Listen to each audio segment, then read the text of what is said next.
le Joli Mois de l'Europe, on a décidé d'être ici au lieu utile. Voilà, qui est un bar associatif. En gros, ce qui va se passer ce soir, c'est qu'il y a un café linguistique, comme vous pouvez le voir sur votre droite.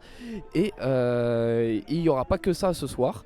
Il y aura aussi un petit concert en compagnie d'une pianiste poétesse qui s'appelle Cléoté, voilà, qui fait une tournée européenne. Donc elle est de passage sur Angoulême, ce qui est plutôt cool.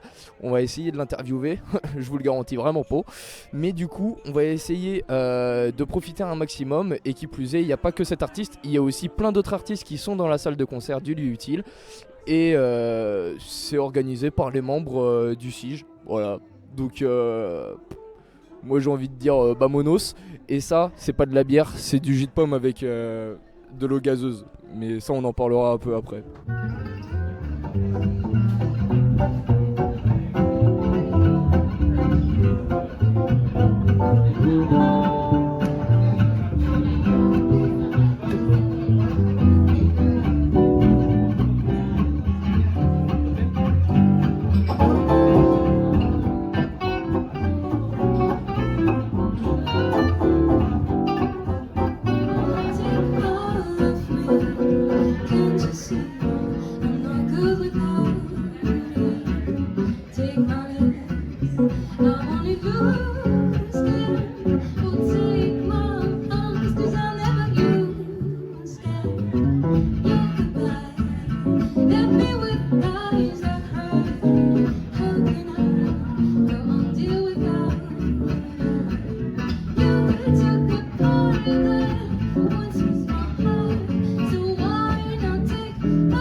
Est-ce que tu pourrais nous partager un peu ton regard sur ce que l'Europe aujourd'hui peut proposer pour faciliter les artistes à se rencontrer, échanger et créer, produire ensemble? Il y a énormément de... Je suis très touchée de voir qu'il y a des focus de l'Union européenne, il faut qu'on le sache, parce qu'on est les acteurs de l'Europe en fait, c'est nous, et qu'il y a des sujets, par exemple la question des femmes est prioritaire, la question des minorités de genre est prioritaire, la question aussi des migrations, la question des frontières est prioritaire.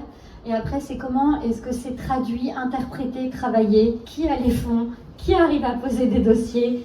Bon, tout ça, c'est une autre question. Mais c'est important de s'en saisir, nous, personnes normales, qui avons des envies et des idées, parce que ce sont des préoccupations qui sont partagées par tous.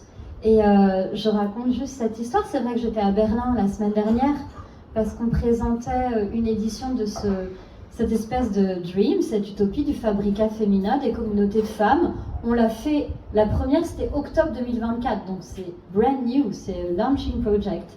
Et on s'était dit pourquoi pas le faire en Europe. La réponse c'était parce qu'on n'a pas le temps, l'argent, l'énergie, et puis on l'a fait par des liens d'amitié. Et donc il y avait vachement de gens de la musique là-dedans.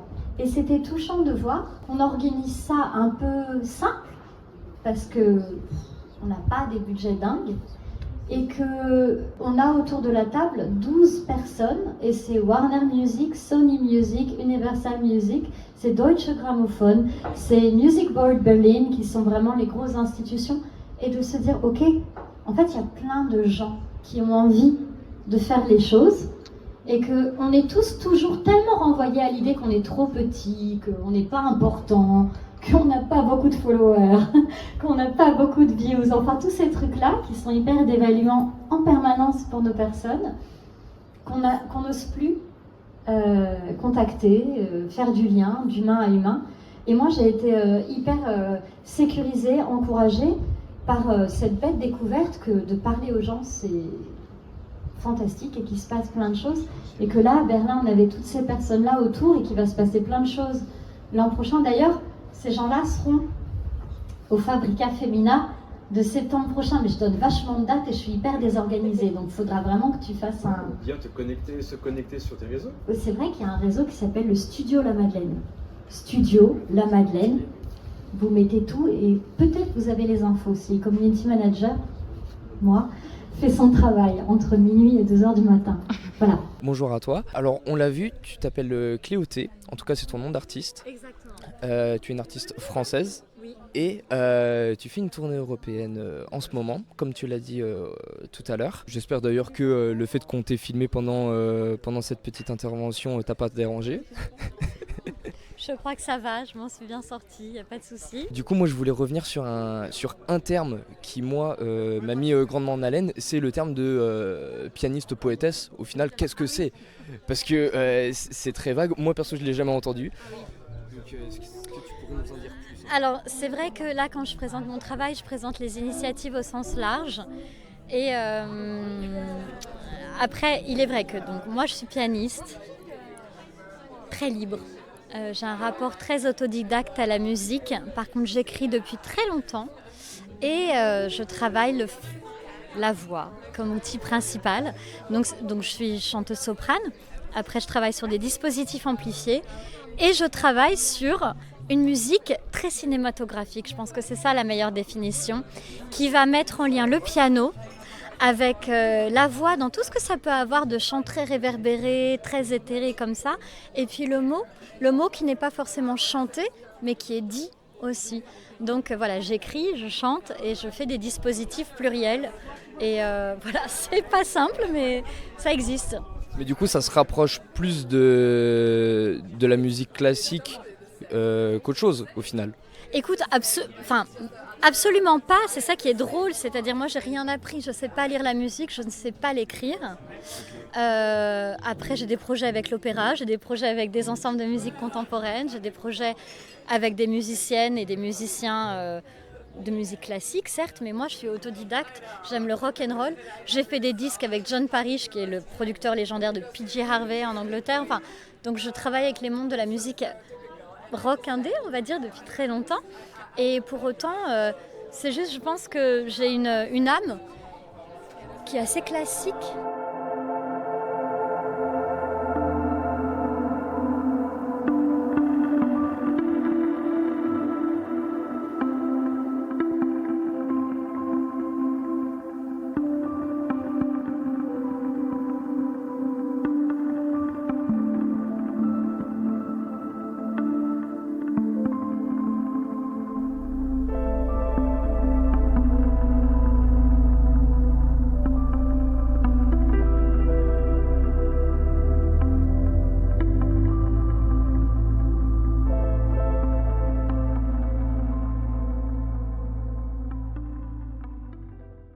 Alors cette fois-ci, on a été invité par Nicolas Boulet pour faire une balade au sentier métropolitain avec les agents d'Angoulême.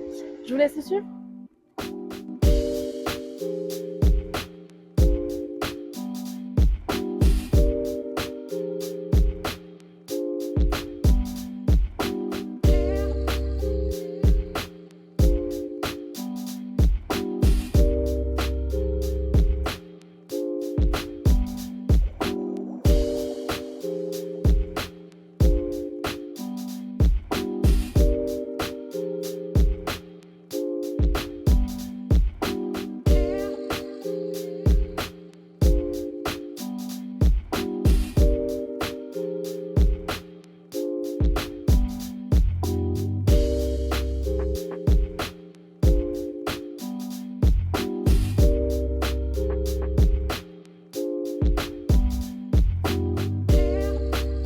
Bonjour, je m'appelle Nicolas Boulet, je suis chargé de mission Europe à la communauté d'agglomération de Grand Angoulême. Et donc on se retrouve aujourd'hui pour le Joli Mois de l'Europe.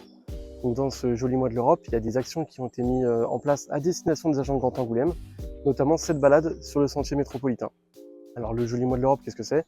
C'est un mois en France, également dans les autres pays européens, où l'Europe va être célébrée, où les valeurs européennes vont être célébrées, les différentes cultures européennes vont être célébrées, les langues européennes vont être célébrées par différentes animations. Donc ça peut être des concerts, des expositions, ça peut être du cinéma, des passages de cinéma. Et donc nous à l'agglomération, on s'était dit que c'était bien d'en faire profiter les agents.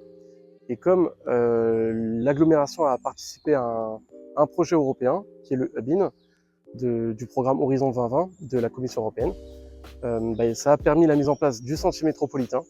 Et donc c'est pourquoi aujourd'hui on propose à nos agents de se balader sur la pause méridienne sur ce sentier métropolitain. Pour ce Joli Mois de l'Europe à destination des agents, donc c'est moi qui ai organisé les différents événements. Bien sûr là avec le sentier métropolitain on a un collègue de la culture, donc ça s'est fait en binôme. Mais sur tout ce qui va être haute prestation comme des cafés linguistiques, moi je mets en place et après je vois pour le support logistique avec l'alpha, les réservations de salles, ou s'il y a des prestataires extérieurs qui peuvent intervenir. comme Terra Maison de l'Europe, le Centre Information Jeunesse ou Unicité. Et ben moi je suis là pour faire le relais, pour inviter les gens et que les agents passent des bons moments. Dans la feuille de route 2022-2026 de Grand Angoulême, vous allez avoir différents axes stratégiques. Donc il y a bien évidemment l'axe stratégique sur les citoyens, développer la citoyenneté européenne, développer les connaissances sur l'Union européenne auprès des citoyens. Mais il y a également un axe stratégique sur mobiliser en interne pour vraiment que la direction de la coopération internationale soit un peu un relais au sein de l'agglomération. Par exemple, si vous avez le service mobilité ou le service culture qui cherchent des financements sur des projets, le but c'est que nous on soit là pour leur trouver des financements européens. Et c'est dans le cadre d'événements comme ça que nous on peut promouvoir un peu la direction et de manière un peu concrète ce qu'apporte l'Union européenne et les projets de coopération européenne.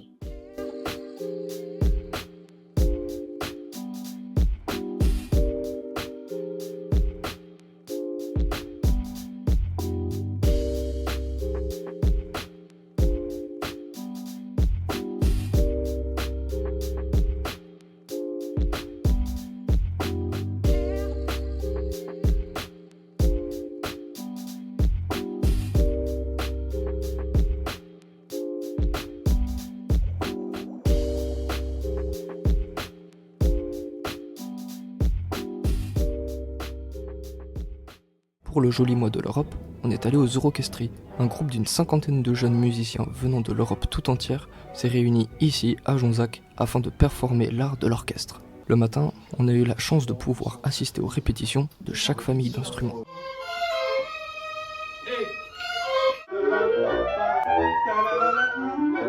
Voilà. Et l'après-midi, le groupe s'est réuni dans la salle des fêtes de Jonzac pour une répétition générale. Ils viennent d'Estonie, de Lituanie, de France ou encore d'Espagne pour pratiquer leur art. Les Eurokestries est une façon de promouvoir la pratique orchestrale et c'est un événement qui donne priorité à la rencontre, au partage et à l'amitié, et tout ça grâce à la musique.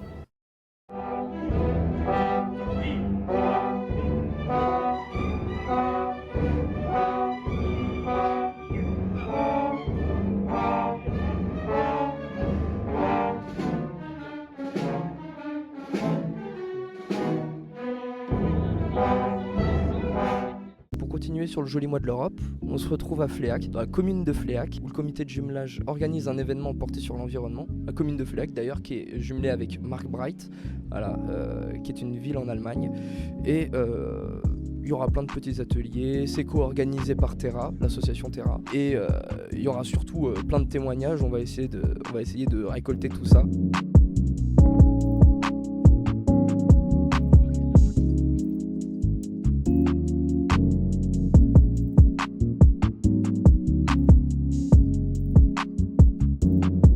Est-ce que vous pouvez vous présenter pour les gens qui nous regardent? Alors en deux mots, je suis Stéphane Péorgue et je suis depuis une vingtaine d'années chargé de mission sur les questions d'environnement pour le Poitou-Charentes et maintenant la Nouvelle-Aquitaine à Bruxelles, au bureau de la délégation de la région Nouvelle-Aquitaine à Bruxelles. Est-ce que vous pouvez nous expliquer votre venue ici? Alors j'ai été invité par la Maison de l'Europe de la Charente, je connais les fondateurs, pour essayer d'expliquer les principales orientations de l'Europe en matière d'environnement.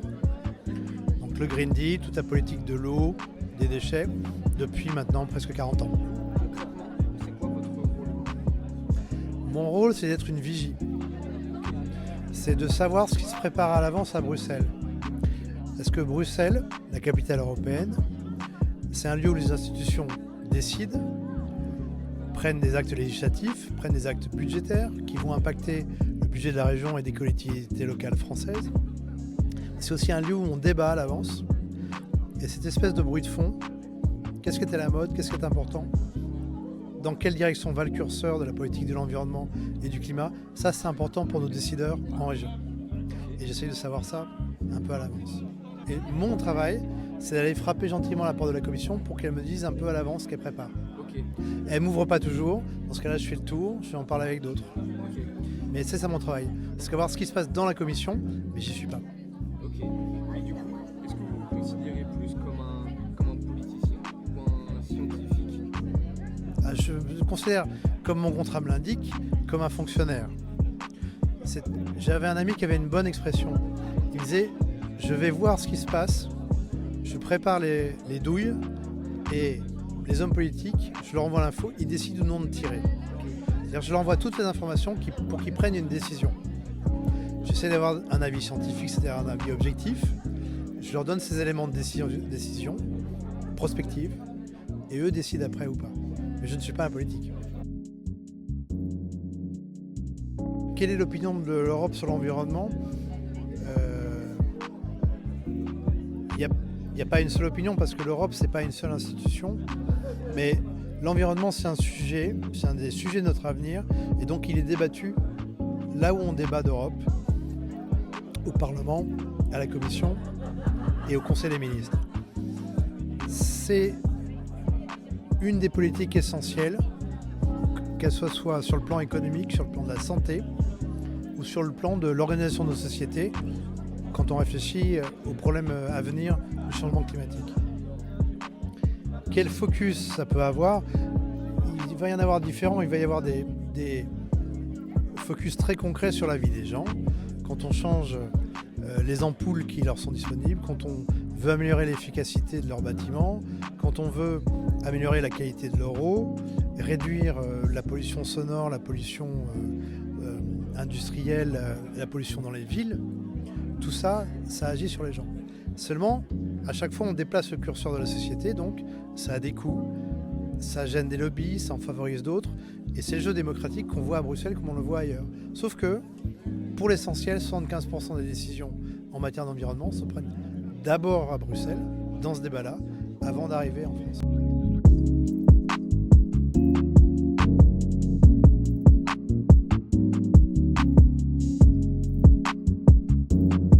Oui, moi en fait je m'appelle Clara et je viens de l'Allemagne et je fais un service civique franco-allemand à Angoulême, à Terra Maison de l'Europe, pendant 12 ans. Terra Maison de l'Europe, c'est une association à Angoulême et en fait on fait des projets autour de l'Europe, autour de l'Union européenne. Donc parfois on fait aussi des animations au collège, au lycée, avec les élèves pour faire des petits jeux, faire des petits quiz autour de qu'est-ce que c'est l'Union européenne pour expliquer un peu tout ça aux jeunes aussi. Et oui, on essaie aussi d'encourager les jeunes de partir à l'étranger avec les programmes comme le Corps européen de solidarité, donc le volontariat européen, aussi d'autres choses. Et oui, en fait, on fait aussi d'autres projets. Parfois, je partage juste aussi mon expérience comme volontaire ou je partage mon culture allemande, mon expérience comme allemande. Aujourd'hui, en fait, on a commencé avec un petit jeu de piste pour des enfants de MJC. Donc, juste pour découvrir un peu la nature autour de Fleac avec des petites tâches qu'on a fait avec une application qui s'appelle Goose Chase. Et juste pour découvrir un peu ce qu'il y a ici. Et après, on va proposer un petit jeu autour de tri de déchets. On va comparer en fait comment ça marche en Allemagne et comment ça marche en France, parce qu'il y a des différences, notamment entre Fleac et la ville jumelée Marktbreit en Allemagne. Donc on va faire ça, et il y a aussi une petite conférence autour de l'environnement en général, et aussi une petite exposition autour de la restauration écologique dans une région en Allemagne, comment ça se passe là. Pour sensibiliser les gens, donc premièrement pour découvrir la nature ici en Charente, mais aussi pour rendre l'attention sur le fait qu'il y a aussi des différences entre l'Allemagne et la France sur ce point de l'environnement et la protection de l'environnement, tout ça, pour sensibiliser un peu les gens à ça, parce que je pense que normalement les gens ne connaissent pas vraiment ce qu'il y a en Allemagne autour de ce sujet-là.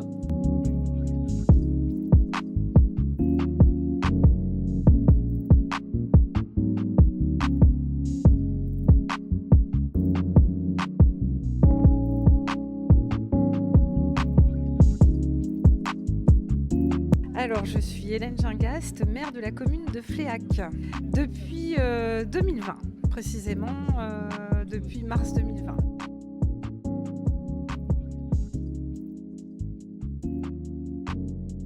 Alors le jumelage, sur le plan environnemental, la soirée de ce soir par exemple, que le comité de jumelage a tout de suite saisi cette opportunité pour créer un événement fédérateur avec d'autres associations, avec les anciens, avec les jeunes, autour de la thématique de l'environnement. Donc c'est déjà dire que c'est une de leurs préoccupations. Et puis après, donc bien évidemment, l'environnement aussi, avec notre relation avec notre ville jumelle de Marbreit, puisque c'est une thématique que moi-même j'ai évoquée avec le maire de la commune, grâce au comité de jumelage, puisque nous sommes impactés de près, comme j'ai pu l'expliquer tout à l'heure, par ce cadre de vie, par ce site qui est juste à proximité de Fléac, le site de la poudrerie, qui a été longtemps un site industriel, dépollué, rendu à la nature. Donc bien évidemment, donc c'est une préoccupation de tous les Fléacois et Fléacoises, et y compris de notre comité de jumelage qui est bien sûr sur ces sujets-là plus que tout. Alors aujourd'hui, par exemple, donc le comité de jumelage a créé un atelier pour voir comment traiter les déchets en Allemagne par rapport à la France, puisqu'ils n'ont pas tout à fait la même approche. Donc ça nous a permis effectivement de prendre de la hauteur par rapport à cette thématique du traitement des déchets. Je le redis, une thématique qui nous est chère, puisque on a été impacté par ce projet d'incinérateur sur le site de la poudrerie. Donc voilà, donc ils ont su mobiliser effectivement des ressources pour faire cet atelier sur le traitement des déchets, la différence entre l'Allemagne et la France.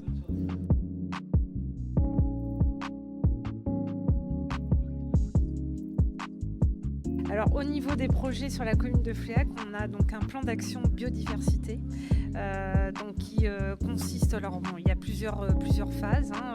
Donc là, on a déjà démarré à travailler sur le cimetière, puisque c'est un lieu auquel on tient tout particulièrement et auquel les familles tiennent tout particulièrement, de végétalisation, de fleurissement du cimetière pour que ce soit un cadre accueillant, pour que les personnes puissent se recueillir. Donc on a travaillé aussi sur un quartier, ce qu'on appelle la vitrine de la biodiversité, pour laisser un espace de la manière la plus naturelle possible pour que cette biodiversité puisse s'exprimer, les insectes, les chauves-souris. Alors voilà, donc c'est pas sans créer quelques tensions aussi, parce qu'un espace de biodiversité, c'est pas un espace qui est forcément maîtrisé au sens esthétique du terme, puisqu'on laisse la nature se développer. Donc ça peut aussi créer des tensions au sein des populations qui veulent aussi que leur commune soit propre. Je mets des guillemets parce que des herbes sont pas sales, je le redis.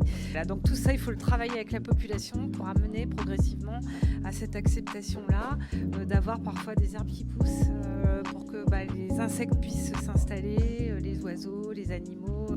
Donc voilà, donc cette vitrine de la biodiversité, c'est un axe. Et puis tout récemment, dans notre verger, on a installé des ruches. Voilà, donc ça c'est tout récent, donc justement pour pouvoir polliniser nos arbres fruitiers qui sont juste à proximité, et puis aussi favoriser cette biodiversité sur la commune. Donc il y aura d'autres actions aussi, tout ça se fait sur le court, moyen, long terme.